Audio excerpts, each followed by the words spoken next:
Hello, beautiful human beings. Welcome back to my channel, or if you're new here, welcome. Today, I am going to be doing a part 2 of my video about the 10 differences between Canada and Mexico that you wouldn't expect.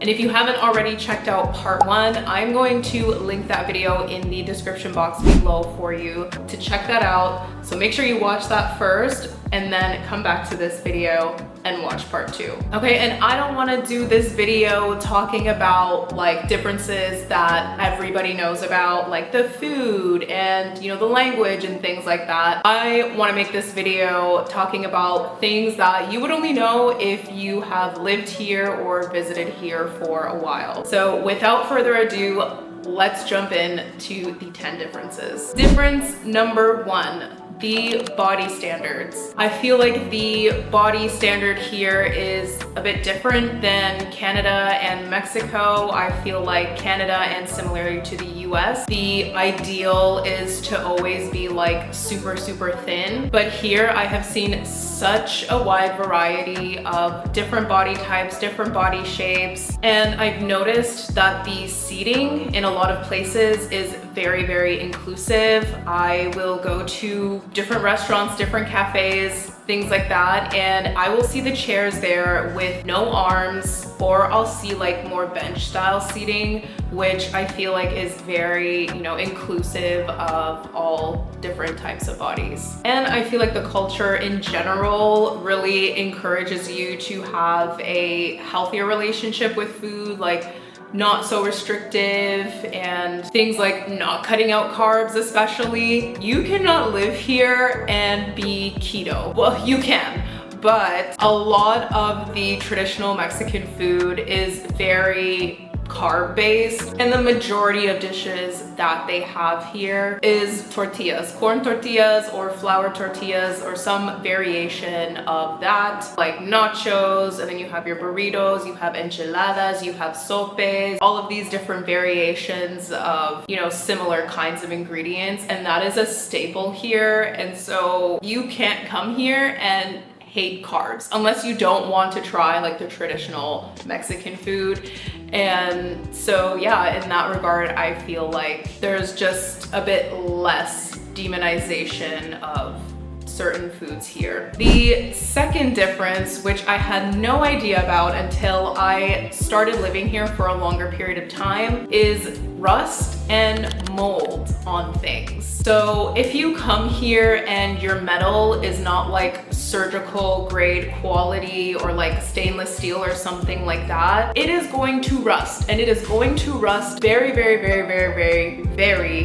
quickly. I remember buying a metal dish rack one time, and that was the biggest mistake I ever did, because within 2 weeks it was completely rusted over. So if you are coming here and you are staying longer than a week or two, definitely be cautious of the different types of metal and things like that you bring with you, especially like jewelry and things like that, because they will get rusted. And the mold on certain types of fabrics and things like that, if there is not the best circulation in the place that you're staying, certain fabrics will start to grow a bit of mold on them. It's like a white fuzzy looking kind of mold. I noticed on my backpack that I had with me, it was like a black, like kind of heavy duty type of backpack, and I think it was like polyester or like some material like that, and it would get moldy like every other month. And so you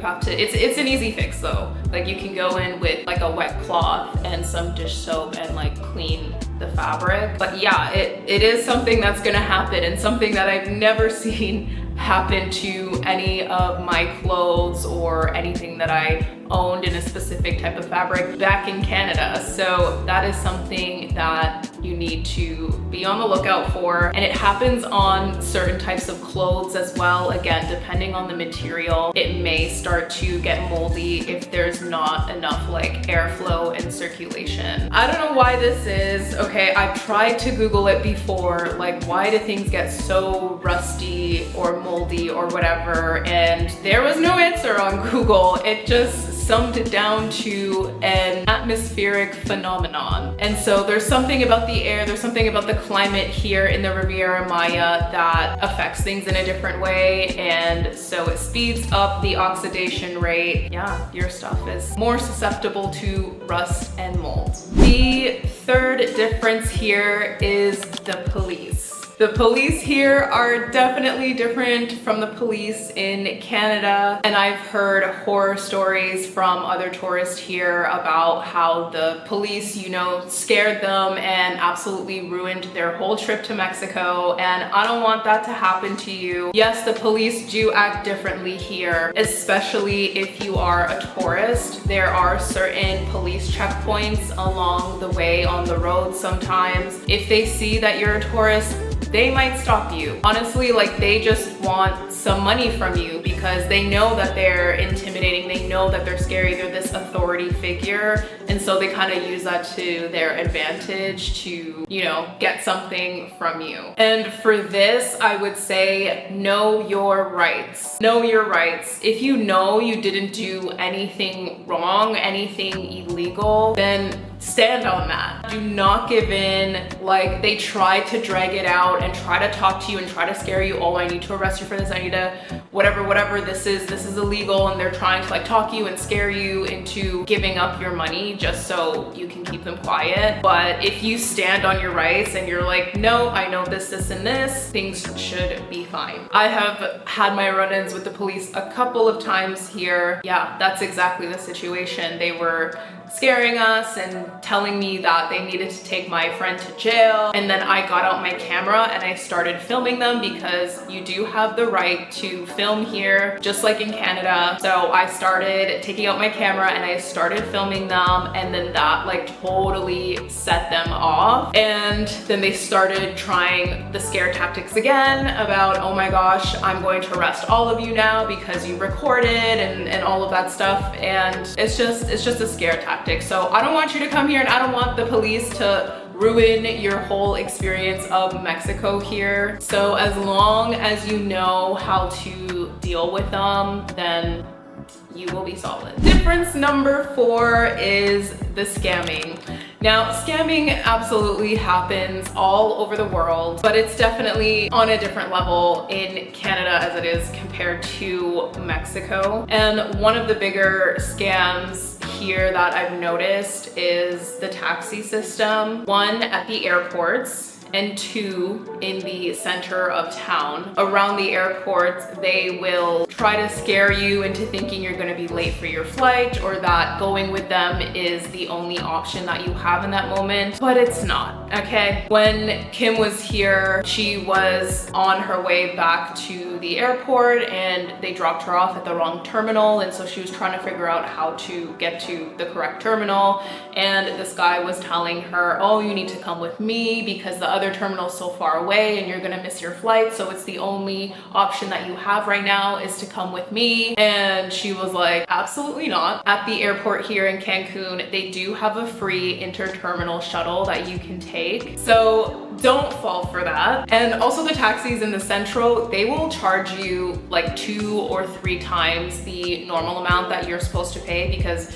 you're paying for the convenience. Like if you're in the center of town where, you know, usually all the tourists are, all of the tourist attractions and things like that, all of the people are, you are going to pay for that convenience of walking 2 steps and getting a taxi. For example, normally a taxi from the center of town to my house is around 80 to 100 pesos. But if you take it in the center of town, it's 300 pesos. And I know this is especially prevalent in Tulum. The taxis there, when I used to live there, I remember paying 200 pesos for a 5-minute drive just because of the area that I was driving into. And it's kind of crazy. Just be aware of that. If you want to pay more for the convenience of the taxi being in the center, like that is totally up to you. But just know that is not the normal price that you would usually pay. Like my house to the center is about a 15-minute drive, and like I said, it's 80 to 100 pesos, but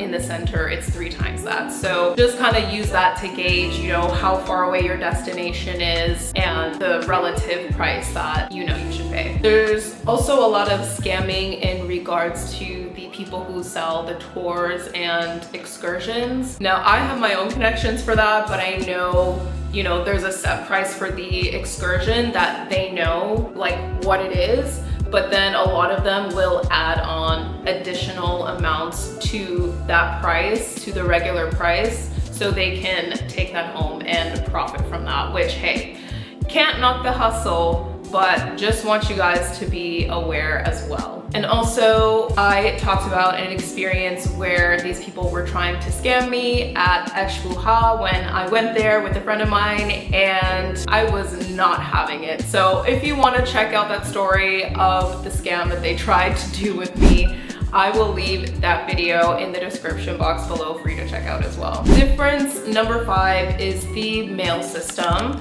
So in Canada, you know, we have our mailboxes. The post service drops your mail into your mailbox, and then you need to go, you know, with your key to the mailbox, check your mail occasionally. But here, mailboxes just don't exist. So everything is dropped right in front of your house. And the only thing to be aware of course, is that you're actually getting your mail. I mean, where I live, it's all like gated, and I trust my neighbors and things like that, so I'm not worried about people stealing my packages. But if your place is just kind of out in the open for anybody and everybody, just be cautious about that. The 6th difference is the water quality. You are probably aware that when you come to Mexico, you can't drink the tap water. But I mean, you can wash your produce in the water, you can take a shower in the water, you can brush your teeth in the water, you can wash your clothes in the water, but yeah, you just can't drink the water. And so that is definitely different from Canada, because in Canada you can drink the tap water. Like, the water is generally cleaner and safer to consume than here in Mexico. And that's because of the infrastructure when it comes to water. So in Canada, we have, you know, these water treatment centers and pumps and things like that. And so the water is like constantly in this motion, which it's supposed to be, versus here in Mexico, the way you get water to your house is you have these like big, huge tanks on the top of your house, apartment, whatever. We have these big tanks of water, but the water is not in motion, and so it's kind of just sitting there. That can just grow certain bacterias and like contaminants and things like that. And so that's just a different process that they have here. And also there's just higher standards for water processing in Canada versus here in Mexico. Difference number 7 is the pharmacies. This was a big shock to me when I came here and I walked past a pharmacy that was advertising anabolic steroids right in the front window with like this picture of this like really buff like bodybuilder dude. I was like, holy crap. They're just selling steroids over the counter here. Like, that is crazy. That is something that you definitely can't get at the pharmacy in Canada. And they also have just other different drugs and things like that that are not legal to sell in Canada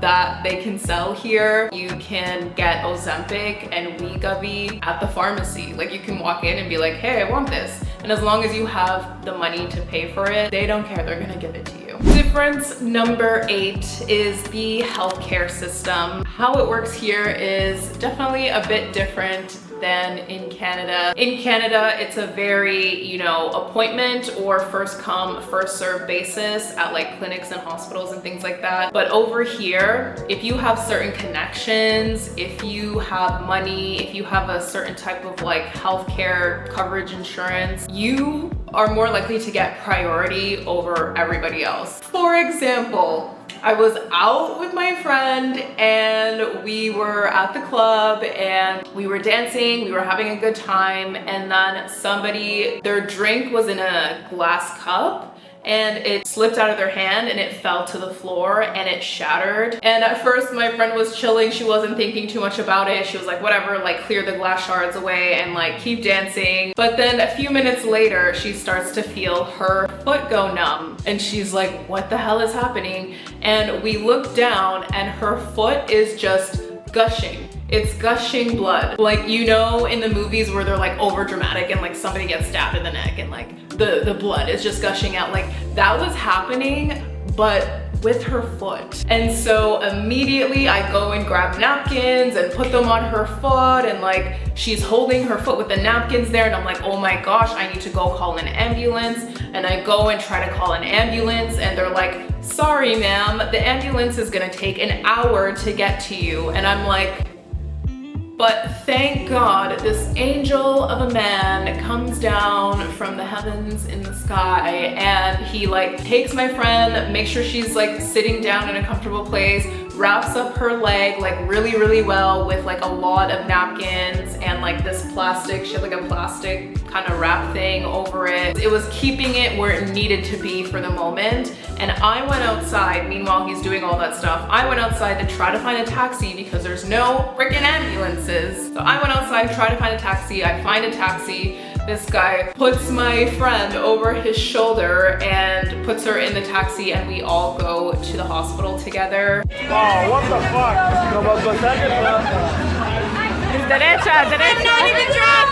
I literally only had one. And he knew somebody that worked at the hospital, and so he was like talking to the staff, and she got in like so fast. Like we were waiting there probably like 15 minutes before they called her in and saw her, and they gave her some stitches, and she was out of there in like 20-30 minutes. Like it was so quick. Meanwhile, there was like 7 other people ahead of us waiting that were there before us. Some of them looked in not the best condition, but because he had those connections and like the way that he talked to the staff there, they got her in first. And that's just, it is how it is. Difference number 9 is the garbage system. So in Canada, we prioritize a lot recycling, and especially sorting your recycling. Like the glass cannot go in with the cardboard and paper stuff. And so we have to separate our recycling, and then we have a whole separate compost bin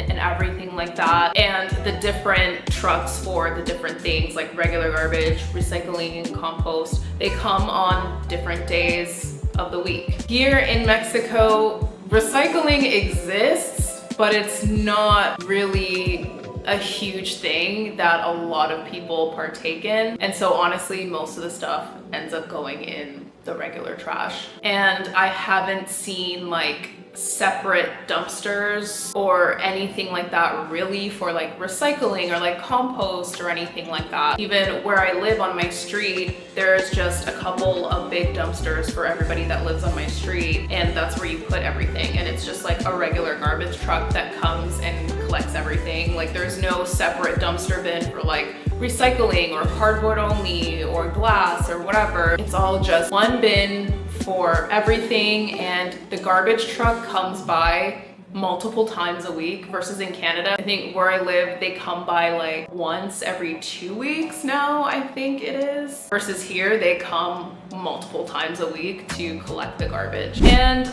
the last difference number 10, I feel like is when I think about it and talk about it in a logical sense, like it makes sense. But also coming here, it's not something that I really thought about too much. And that is the price differences in the imported stuff. Like for example, Sephora here, the cost of, you know, the beauty products, the skincare, everything like that, it can be up to 2 times the amount for the same exact thing in Canada. And I know that's how imports work. When you import something from somewhere, you need to pay, you know, your tariff, your taxes, whatever, and then that cost needs to be offset by the price that you sell the products at. It wasn't something that I personally was thinking about when I started living here, and so that's why I included it in this list, because to me personally, it was like, whoa. And so when I go back to Canada, if I need anything, I am going to stock up then. But you know, if I'm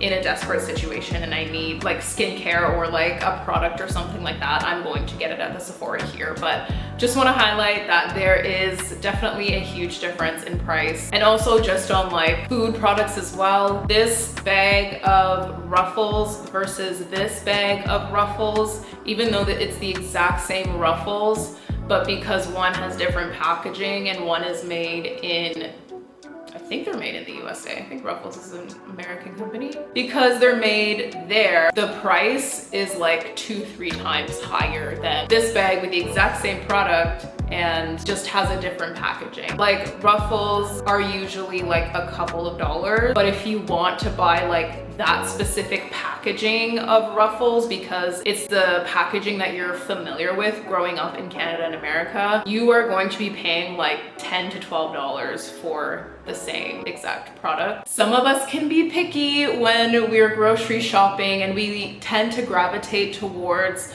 you know, the brands and the packaging and all of that stuff that we're familiar with. But rest assured, the Ruffles Mexico version is just as good as the Ruffles Canadian version, okay? So there you have it. Those are my 10 differences, part 2, between Canada and Mexico. I really hope you liked it. If you have been to Mexico before and you've noticed something that's different from your country, let me know in the comments down below, and I would love to talk to you and have a discussion about it. And of course, if you haven't already, hit that subscribe button, because I release new videos every single Sunday, vlogging my life as a Canadian living here in the Riviera Maya, and dropping little tips and tricks videos, giving you the inside scoop of what it's actually like to live in Mexico as a foreigner. I love you so, so much.